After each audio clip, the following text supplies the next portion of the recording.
व्रत त्योहार कथा। Subscribe this channel, press the bell icon.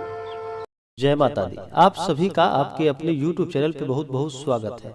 आइए जानते हैं वर्ष 2022 की पहली पूर्णिमा पौष पूर्णिमा के शुभ मुहूर्त के बारे में और इसका व्रत कब किया जाएगा, पूर्णिमा तिथि के दिन क्या करना चाहिए, पौष पूर्णिमा के महत्व के बारे में। तो आइए जानते हैं इन सबों के बारे में। पौष पूर्णिमा का बड़ा ही विशेष महत्व माना गया है। वैसे तो हर माह में शुक्ल पक्ष में पूर्णिमा तिथि का व्रत किया जाता है। एक कृष्ण पक्ष में जो अमावस्या तिथि होती है और दूसरा शुक्ल पक्ष में पूर्णिमा तिथि। दोनों ही तिथियों का अपना अपना विशेष महत्व है।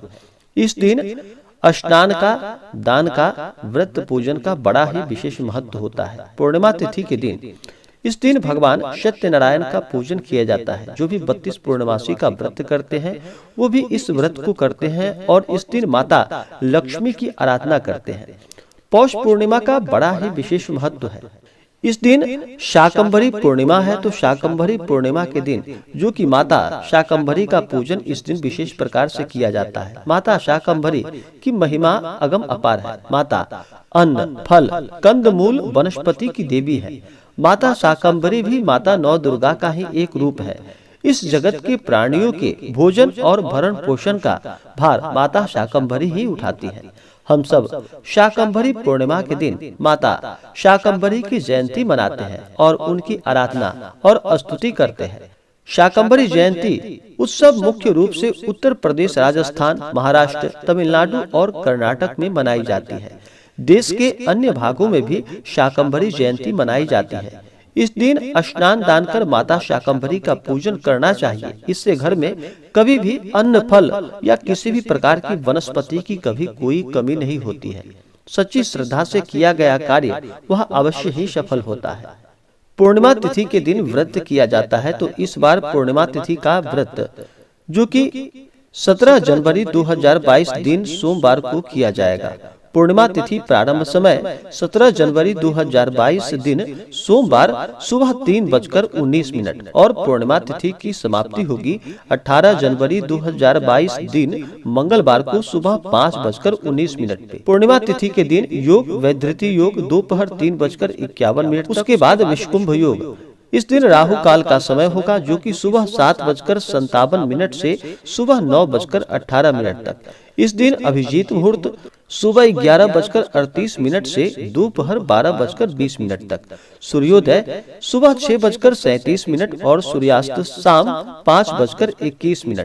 चंद्रोदय यानी कि चंद्रमा उदित होंगे शाम 4:45 पे और चंद्रास्त यानी कि चंद्रमा अस्त होंगे अगले दिन सुबह 6:09 पे। सूर्य मकर राशि में रहेंगे और चंद्रमा मिथुन राशि में रहेंगे। पूर्णिमा तिथि का बड़ा ही विशेष महत्व होता है। इस दिन सुबह ब्रह्म मुहूर्त में उठ करके नित्य क्रियाओं से निवृत्त हो करके गंगा नदी में जाकर के स्नान करना चाहिए। अभी कोरोना का माहौल है, तो इस दौरान गंगा स्नान अगर ना कर पाए तो घर के नहाने के पानी में थोड़ा सा गंगा जल मिला करके अवश्य स्नान करना चाहिए।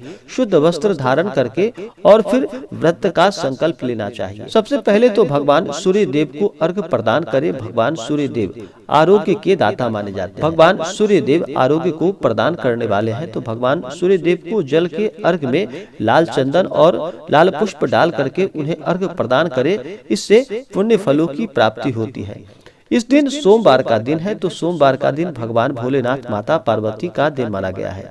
तो इस दिन भगवान शिव माता पार्वती का पूजन करे तो लाभकारी होगा। पौष पूर्णिमा के दिन भक्तों द्वारा इस दिन की जाने वाली पूजा एवं व्रत का विशेष पुण्य प्राप्त होता है तथा पौष पूर्णिमा पर स्नान दान से व्यक्ति को मोक्ष की प्राप्ति होती है।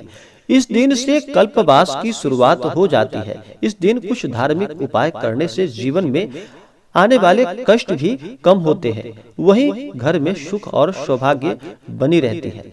शुभ फलों की प्राप्ति के लिए, शुभ फलों में वृद्धि के लिए पौष पूर्णिमा तिथि के दिन इस दिन मुख्य द्वार पर, घर के दरवाजों पर आम और अशोक के पत्तों का तोरण अवश्य ही लगाना चाहिए। ऐसा करने से घर में लक्ष्मी का आगमन होता है। पूर्णिमा तिथि का दिन भगवान सत्यनारायण एवं माता लक्ष्मी का दिन होता है। पूर्णिमा का तो इस दिन भगवान श्री सत्यनारायण का पूजन करना चाहिए। भगवान सत्यनारायण भगवान श्री हरि विष्णु के रूप है। इस दिन माता लक्ष्मी का पूजन करना चाहिए पूरे विधि विधान के साथ। इस दिन व्रत रखते हुए भगवान का पूरे विधि विधान के साथ पूजन करना चाहिए। ऐसा करने से संकटों और दुखों का नाश होता है और जीवन में सुख शांति और समृद्धि का आगमन होता है।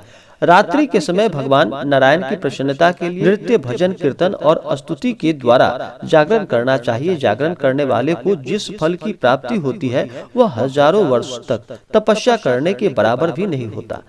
स्कंद पुराण में कहा गया है कि भगवान सत्यनारायण विष्णु के ही रूप हैं। ऐसे में पूर्णिमा तिथि के दिन सत्यनारायण की कथा कराने और सुनने से भक्तों पर विष्णु की असीम कृपा होती है। शास्त्रों में कहा गया है कि भगवान सत्यनारायण की कथा कराने से हजारों साल तक किए गए यज्ञ के बराबर फल प्राप्त होता है। इस दिन गीता पाठ, विष्णु सहस्त्र नाम का पाठ एवं ओम नमो भगवते वासुदेवाय का जप करने से प्राणी पाप मुक्त, कर्ज मुक्त होकर विष्णु की कृपा का पात्र होता है। स्त्रियां केवल नाम जप ही करे, स्त्रियां ओम का उच्चारण न करे। पूर्णिमा को व्रत की सिद्धि के लिए भगवान विष्णु एवं माता लक्ष्मी के समक्ष घी का अखंड दीपक जलाए एवं इस दिन दीपदान करना भी शुभ माना जाता है। भगवान विष्णु को प्रसन्न करने के लिए इस दिन आसमान के नीचे संध्या काल में घरों में या मंदिरों में, पीपल के वृक्षों में तथा तुलसी के पौधों के पास दीप प्रज्वलित करना चाहिए। यदि संभव ना हो तो पवित्र नदियों में भी आपको दीप दान करना चाहिए। इससे शुभ फलों की प्राप्ति होती है। पौष पूर्णिमा शीत ऋतु में पड़ने के कारण इस दिन सर्दी से राहत देने वाली गर्म वस्तुओं का दान करना चाहिए। इस दिन चावल, घी, खिचड़ी, कम्बल, वस्त्र दान, तिल से बनी हुई मिठाइयाँ एवं फल आदि का दान करना बहुत ही लाभकारी होता है। जो लोग जीवन में धन संबंधी समस्याओं का सामना कर रहे हैं उन्हें पूर्णिमा तिथि के दिन चंद्रोदय के समय चंद्रमा को कच्चे दूध का अर्घ प्रदान करना चाहिए। ऐसा करने से धीरे धीरे उनकी आर्थिक समस्या भी समाप्त होने लगती है। दाम्पत्य जीवन में मधुरता के लिए भी यह अच्छा है। जो भी जातक पूर्णिमा तिथि का व्रत करते हैं उन्हें चाहिए कि इस दिन नियम और निष्ठा का पालन करना चाहिए। पूर्णिमा तिथि के दिन शुद्ध और सात्विक आहार ग्रहण करना चाहिए। इस दिन विशेष करके उपवास रहते हुए व्रत को करना चाहिए। अगर उपवास न रह पाए तो एक समय फलाहार ग्रहण करना चाहिए और पूरे विधि विधान के साथ पूर्णिमा तिथि के दिन किसी भी प्रकार का पूजन यह शुभ फलदायक होता है। इस दिन विशेष प्रकार से सत्यनारायण भगवान का पूजन करें। सोमवार का दिन है तो सोमवार के दिन भगवान शिव, माता पार्वती तथा साथ में शिव परिवार का पूजन करें। इससे पुण्य फलों की प्राप्ति होती है। इस दिन किसी के ऊपर क्रोध नहीं करना चाहिए। अपने मन में किसी के प्रति ईर्ष्या या द्वेष का भाव नहीं लाना चाहिए। ब्रह्मचर्य का पालन करना चाहिए। महिलाओं का सदा ही सम्मान करना चाहिए। महिलाओं का जहाँ पर सम्मान होता है वहाँ पर माता स्थिर लक्ष्मी का वास होता है और जहाँ पर महिलाओं का अपमान होता है वहाँ से माता स्थिर लक्ष्मी रुष्ट होकर चली जाती है। तो महिलाओं का सदा ही सम्मान करना चाहिए। धर्म कर्म का कार्य करना चाहिए। दान पुण्यों का कार्य करना चाहिए। इससे प्रभु अपना कृपा प्रदान करते हैं। तो आशा करता हूँ कि यह जानकारी आपको अच्छा लगा हो। ऐसे ही ज्ञानवर्धक जानकारियाँ प्राप्त करते रहने के लिए हमारे इस चैनल को लाल बटन दबा करके सब्सक्राइब करें। साथ में बेल आइकन घंटी को दबाएं ताकि मेरे वीडियो का नोटिफिकेशन आपको समय से मिलता रहे। वीडियो को लाइक करें, शेयर करें। मिलते हैं फिर अगले वीडियो में। जय माता दी। धन्यवाद।